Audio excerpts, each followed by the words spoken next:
ആയുർവേദ ചികിത്സാരംഗത്തെ കുലപതി അഷ്ടവൈദ്യൻ വൈദ്യമഠം ചെറിയ നാരായണൻ നമ്പൂതിരി 1930 ഏപ്രിൽ 10 ജനിച്ചു. അച്ഛൻ വൈദ്യശാസ്ത്ര മഹോദധി അഷ്ടവൈദ്യൻ വൈദ്യമഠം വലിയ നാരായണൻ നമ്പൂതിരി. അമ്മ ഉണിക്കാളി അന്തർജനം. ഗുരുകുല സമ്പ്രദായത്തിലായിരുന്നു വിദ്യാഭ്യാസം. കോരല്ലൂർ കൃഷ്ണവാര്യർ, വൈശ്രവണത്ത് രാമൻ നമ്പൂതിരി, VKR തിരുമുൽപ്പാട്, വിദ്വാൻ കലക്കത്ത് രാമൻ നമ്പ്യാർ എന്നിവരിൽ നിന്ന് സംസ്കൃതം, ആയുർവേദം എന്നിവയുടെ ബാലപാഠങ്ങൾ അഭ്യസിച്ചു. അഷ്ടവൈദ്യം എന്ന് പറഞ്ഞാൽ 8 കുടുംബമല്ല, 8 അംഗങ്ങളാണ് ആ ശാസ്ത്രത്തിന് നേട്ടം. ആര് വന്നാലും എൻ്റെ മീതായിട്ട് ഞാൻ അവർ കാണാറുള്ളൂ, ആ നിലയ്ക്ക് പെരുമാറാറുള്ളൂ. ഇതേവരെ അത്രയുണ്ടായിരുന്നു. ഇനിയും അങ്ങനെ തന്നെ ആയാൽക്കൊള്ളാമെന്ന് മോഹം അങ്ങനെയാണ്. പക്ഷെ മൂർത്തിയിലെ പിന്നെ ആളൊക്കെ ഒന്ന് നമസ്കരിച്ചപ്പോൾ ഞാനെന്താ ചെയ്യാം. ഇനിയിപ്പോൾ കഴിഞ്ഞ ഹസ്തായുർവേദം തർജ്ജമ ചെയ്ത് പ്രസിദ്ധീകരിച്ചല്ലോ. അതിനുശേഷം പല കൃതികളും എന്തെങ്കിലുമൊക്കെ മലയാള ഭാഷക്ക് സംഭാവന ചെയ്യണമെന്ന് കുറേശ്ശെ എഴുതാറുണ്ട്. മറ്റു ഒരു കുടുംബത്തിനോ വ്യക്തികൾക്കോ ഇല്ലാത്ത വിധത്തില് ഈ അഗ്നിഹോത്രിയുമായിട്ട് ബന്ധപ്പെട്ട് നാരായണഭ്രാന്തനും അവരുമായിട്ടൊക്കെ ഒരു പരമ്പരാഗത രക്തബന്ധം കൂടി ഉള്ളത് കൊണ്ട് സർവ്വ ജാതികൾക്കും അതീതമായി ചിന്തിക്കാൻ അത് പ്രോത്സാഹനം നൽകുന്നില്ലേ? ശരിയാണ്, അതിന് ന്യായമുണ്ടല്ലേ. പറഞ്ഞു വന്നപ്പോൾ തിരുമേനിക്ക് പുതിയ ശിഷ്യന്മാരെ പറ്റി അല്ലെങ്കിൽ തിരുമേനിയുടെ പ്രശിഷ്യന്മാരെ പറ്റിയൊക്കെ വളരെ വലിയ പ്രതീക്ഷയാണ്, വളരെ വലിയ അഭിപ്രായമാണ്. ഇപ്പം അങ്ങനെ പഠിച്ച് ഇവിടെ നിന്ന് പുറത്തു പോയവരുണ്ടാവില്ലേ ഈ ശിഷ്യ പരമ്പരയിൽ? പുറത്ത് ഒരു ബാലൻ എന്ന് പറഞ്ഞിട്ട് ബാലഗംഗാധരന്റെ പേര് 5 6 കൊല്ലം ദിവസം വരെയായിരുന്നു. നവഗ്രഹങ്ങളെ അനുഗ്രഹിച്ചു. മാത്രമല്ല ഗുളികൻ പോലും അനുഗ്രഹിച്ചു. 10ാമത്തെ ഗ്രഹമായിട്ടുള്ള ഗുളികൻ പോലും അദ്ദേഹത്തെ അനുഗ്രഹിച്ചിരിക്കുന്നു എന്നാണ് ഇതിൽ നിന്ന് മനസ്സിലാക്കേണ്ടത് എന്ന് എനിക്ക് തോന്നുന്നു. ഇതിപ്പോൾ കേരളത്തിൽ നല്ല ലോകത്തിലെവിടെ ഇപ്പം ഇങ്ങനൊരു വ്യക്തിയെ വേറെ കണ്ടുപിടിക്കാൻ നമുക്ക് സാധിക്കും എന്ന് എനിക്ക് തോന്നുന്നില്ല. ഒരാളുടെ സ്വകാര്യ സ്വത്തല്ല ആയുർവേദ വൈദ്യം, ഈ ആരോഗ്യശാസ്ത്രം എന്ന് പറയുന്നത് ഞാൻ പ്രത്യേകിച്ചാണ്. ഔഷധശാസ്ത്രമല്ല, ആയുർവേദ ഔഷധശാസ്ത്രമല്ല, ആയുർവേദം ആരോഗ്യശാസ്ത്രമാണ്. മരുന്നല്ല ആദ്യം പറയണത്, ദീനം വരാതിരിക്കാനുള്ള ദിനചര്യയാണ് ആദ്യം പറയണത്. ഞാൻ ഈ വൈദ്യശാല ഉണ്ടാക്കിയിട്ടുള്ളതും മരുന്നുകൾ ഉണ്ടാക്കുന്നതും വിറ്റ് സമ്പാദിക്കാനല്ല, ദീനം മാറ്റാനാണ്. രോഗം മാറലാണ് നമ്മുടെ ലക്ഷ്യം. ആ ലക്ഷ്യം എത്താൻ എന്തൊക്കെ ചെയ്യണമെന്ന് വെച്ചാൽ അതൊക്കെ ഞാൻ ചെയ്യും. അത് കുറേയൊക്കെ ഒരു 10-75% വരെയൊക്കെ അതുകൊണ്ട് നേട്ടം കിട്ടാറുണ്ട്. മുത്തച്ഛൻ വൈദ്യമഠം വലിയ നാരായണൻ നമ്പൂതിരിയുടെ കീഴിലായിരുന്നു ആയുർവേദത്തിൽ ഉപരിപഠനം. ആഗോള പ്രശസ്തി നേടിയ വൈദ്യമഠം ചികിത്സയിൽ വിശ്വാസ്യതയുടെ പര്യായമായി.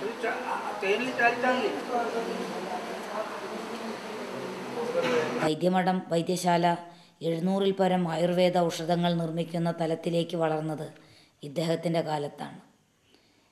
കാഴ്ചക്കുറവ്, ബ്രെയിൻ ട്യൂമറാ കാരണം. മനസ്സിലായി. അവിടെ ഇരിക്കുകയായിരുന്നു. മഴ പെയ്താണെന്നുവെച്ചാൽ ശിരോഗസ് ചെയ്യാൻ എഴുതിയിട്ട് അത്രയ്ക്കൊന്നും ആയില്ല. അവിടെ ഇരിക്കാൻ നോക്കാം.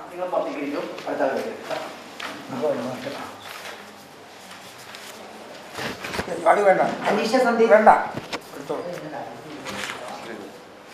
കുറഞ്ഞാണ്.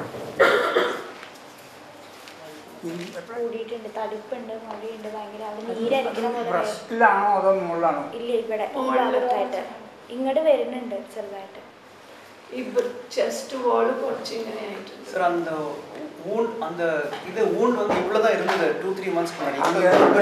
പുറമെ പിറക്കുന്നതൊക്കെ മരുന്ന് തറയാൻ ചെയ്യലാമ. ഈശ്വര ഗുരുവായൂർപ്പാണ്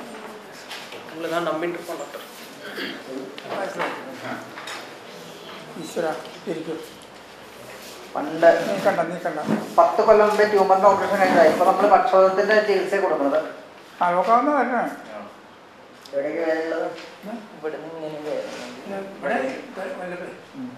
കുറച്ച് കുറവാണ്.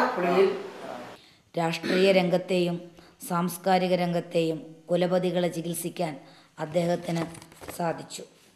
BP Singh, Deve Gowda, Nitya Chaitanya Yati, KR Narayanan, K Karunakaran, Ashok Singhal, Yesudas, വെള്ളൈച്ചരൻ, Akkitham, Kodiyeri Balakrishnan, Veerendrakumar, O Rajagopal, Subhashini Ali, Sugathakumari, Kovilan TH Mustafa, KP Ummer തുടങ്ങിയവർ വൈദ്യമഠത്തിൻ്റെ ചികിത്സ സ്വീകരിച്ചവരാണ്.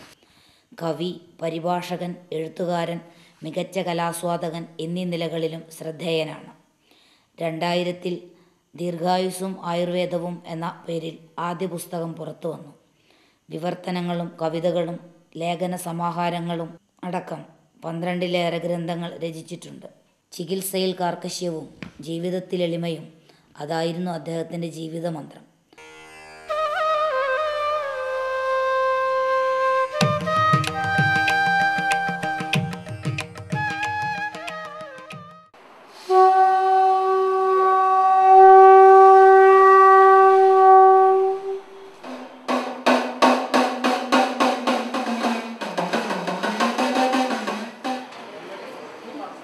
ഹസ്ത്യായുർവേദത്തെപ്പറ്റി നല്ല പരിജ്ഞാനമുള്ളതിനാൽ ആന ചികിത്സയും നടത്തി. ചികിത്സയ്ക്കൊപ്പം ചികിത്സാനുഭവക്കുറിപ്പുകൾ, യാത്രാനുഭവങ്ങൾ തുടങ്ങിയ ഒട്ടനവധി പുസ്തകങ്ങളും മലയാള സാഹിത്യത്തിന് സമ്മാനിച്ചാണ് അദ്ദേഹം വിട പറയുന്നത്. ആയുർവേദത്തിലെ സിദ്ധാന്തങ്ങളെയും പ്രയോഗങ്ങളെയും മൗലികമായ ചിന്ത കൊണ്ട് നവീകരിക്കാനും ജനകീയവൽക്കരിക്കാനും അദ്ദേഹത്തിന് കഴിഞ്ഞു. സാധാരണക്കാർക്ക് പോലും ആരോഗ്യത്തെക്കുറിച്ചും രോഗത്തെക്കുറിച്ചും ആരോഗ്യരക്ഷയെക്കുറിച്ചും അവബോധമുണ്ടാക്കാൻ അദ്ദേഹം രചിച്ച പുസ്തകങ്ങളിലൂടെ സാധിച്ചു. ഡോക്ടർ ഗോപിനാഥൻ നായർ, കൊല്ലം. ഇടത്തെ കൈയിന്റെ വലിയ തരിപ്പാണ്. രോഗികളെ പരിശോധിച്ചുകൊണ്ടിരുന്നപ്പോൾ പിടലിൽ തരിപ്പ് വന്നു. 3, 4, 5 കശേരുകൾക്ക് കുഴപ്പം. സ്പൈനൽ കോഡിന് വളവ് തീർക്കാൻ സർജറി ചെയ്തു. ചിത്രയില് പിന്നെ മസിൽ പിടുത്തം. കാലിന്റെ വിരലും തരിപ്പുണ്ട്. ലാർവി, കലിംഗ്, കടുക, അതിവിഷ, അഭയ. ലാർവി, കലിംഗ്, കടുക, അതിവിഷ, അഗ്നി, പാഠ. ഇതാണ് 6 കൂട്ടം. ചിത്രക ഇന്ദ്രയവ്, ചിത്രക ഇന്ദ്രയവേ പാഠ. കടുക, അതിവിഷ, അഭയ. ആ സാധനം അഭയവും. ആ യോഗം ആദ്യമായിട്ട് ഉപയോഗിച്ചാണ് ഞാനാണ്. അതും കൂടി പറയാം. ഇന്ന് വന്നതിൽ തന്നെ കൂടുതൽ വ്യക്തവാദമല്ലേ കണ്ടത്. കാലാവസ്ഥയല്ല, ആഹാരക്രമം തന്നെയാണ്. ആഹാരക്രമവും ദിനചര്യയും അതെല്ലാം കൂടി ബന്ധപ്പെട്ട് പഴയ സമ്പ്രദായത്തിൽ നിന്ന് മാറി ഈ വികൃതമായ സമ്പ്രദായത്തിലേക്ക് നമ്മൾ പോകുമ്പോൾ വരുന്ന ആപത്തുകളിൽ ഒന്നാണത്. കുഷ്ഠജിച്ച ദൃശ്യാച സപ്തസമ. ഇതാണ് സപ്തസമ. ഞാൻ മാത്രമേ, വേറെ ആരും ഉണ്ടാക്കണ്ടേ. അത് രസായനമായിട്ടും ഉപയോഗിക്കാം. അത് രസായനമായിട്ട് ഉപയോഗിക്കാം. ആയുഷ്കാമ, ദീന, ഋതു, ഈഹ, രോഗാനുത്പാദന, ദ്രവ, അന്നജ്ഞാന, അന്നസംരക്ഷ. വൈദ്യവൃത്തിയോടുള്ള സമർപ്പണം, രോഗങ്ങളുടെ മൂലകാരണം കണ്ടെത്താനുള്ള അസാമാന്യ പാടവം, രോഗികളോടുള്ള ആർദ്രമായ പെരുമാറ്റം, അഗാധ ജ്ഞാനം തുടങ്ങിയവ അദ്ദേഹത്തെ ശ്രദ്ധേയനാക്കി. എല്ലാ പ്രതീക്ഷകളും അസ്തമിച്ച രോഗികൾ പോലും വൈദ്യമഠത്തെ കണ്ട ശേഷം മടങ്ങിയത് പ്രതീക്ഷകളുടെ പുതുലോകത്തേക്കായിരുന്നു. ആയുർവേദം, അലോപ്പതി, സിദ്ധ ശാഖകളെ സമന്വയിപ്പിച്ച് അർബുദ ചികിത്സയ്ക്ക് പുതിയ മാനങ്ങൾ കണ്ടെത്താനുള്ള അദ്ദേഹത്തിൻ്റെ ശ്രമങ്ങൾ ശ്രദ്ധ പിടിച്ചുപറ്റി. കർമാനുസരിച്ച് പറഞ്ഞിട്ടുള്ള വേറൊരു വൈദ്യമില്ല.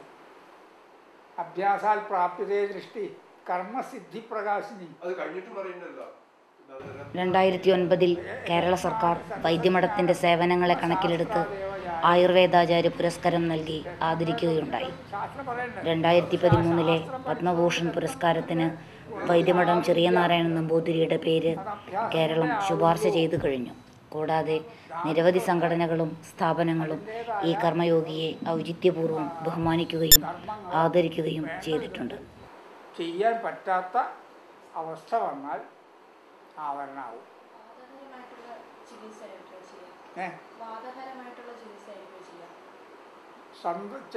2 തരത്തിലാണ്. അവസാന കാലം വരെയും ചികിത്സ ഒരു നിയോഗമാക്കിയ അദ്ദേഹം കൈപുണ്യത്തെ ലളിതമാക്കിയതിങ്ങനെ: ചികിത്സ ഒരു കച്ചവടമല്ല, ധർമ്മമാണ്. തൊഴിലല്ല, കലയാണ്. വൈദ്യശാസ്ത്രത്തിൽ മൃതസഞ്ജീവനി വെറും മിത്തായിരിക്കും. പക്ഷേ ഈ കാലഘട്ടത്തിലും 6-ാം ഇന്ദ്രിയം കൊണ്ട് രോഗം നിർണയിക്കുകയും ഒരു വിരൽ സ്പർശം കൊണ്ട് രോഗശാന്തി നൽകുകയും ചെയ്യുന്ന ഒരാൾ ഇവിടെ ഉണ്ടായിരുന്നു. ഓരോ ചികിത്സയും അദ്ദേഹത്തിന് ഓരോ ജീവനെ കണ്ടറിയലായിരുന്നു.